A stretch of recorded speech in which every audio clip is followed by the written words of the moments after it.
బతుకమ్మ పోదందా ఇక కూలి పనికి ఇక సర్ది పెట్టుకున్నావా?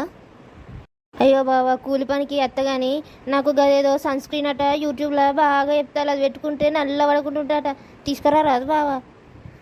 వామో ఈ సన్ స్క్రీన్ అట యూట్యూబ్లో చూసిందట, సన్ స్క్రీన్ తీసుకురావన్నట దానికి. వామో అది బాగా డబ్బులు ఎక్కువ ఉంటుంది. ఇది చేసే కూలి పనికి వచ్చేదే 200 రూపాయలు. ఇప్పుడు దీనికట 1000 రూపాయల సన్ స్క్రీన్ తీసుకురావన్నట. ఇక నా తల తాకట్టు పెట్టినా కూడా నేను కొనలేను. వామో అది కూలికి రాకపోయినా మంచిదే, నేను ఒక్కని పోయి కూలి పని చేసుకుంటా. ఏం బావా సపోర్ట్ చేస్తలేవు తీసుకురమ్మంటే? వామో నీ సన్ స్క్రీన్ తీసుకురాను ఏది తీసుకురాను, నువ్వు కూలికి రాకున్నా సరే నేను ఒక్కరినన్నా పోయి కూలి పని చేసుకుంటా. నా వల్ల కాదు. మొన్ననేమో లిప్స్టిక్ తీసుకురా అన్నావు, అది 300 రూపాయలు అయింది. అంతకుముందేమో మేకప్ డబ్బాను, ఇప్పుడేమో సన్ స్క్రీన్ అంటాను. ఇవన్నీ ఎక్కువ తీసుకురాను, ఇవన్నీ నా వల్ల కాదు తల్లి. నువ్వు ఇంట్లుండు, నేను కూలి పని పోయి పైసలు సంపాదిస్తా. అయ్యో బావా ఎందుకు అట్లా అంటావు నువ్వు? నేనేమన్నా వజ్రాల నగలు అడిగినా లేకపోతే బంగారం హారం అడిగినా? ఎందుకు అట్లా మాట్లాడుతావు నువ్వు?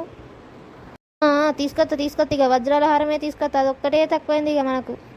అదొక్కటే నువ్వు అడగనట్టున్నావు, మిగతా అన్నీ అడిగినావు.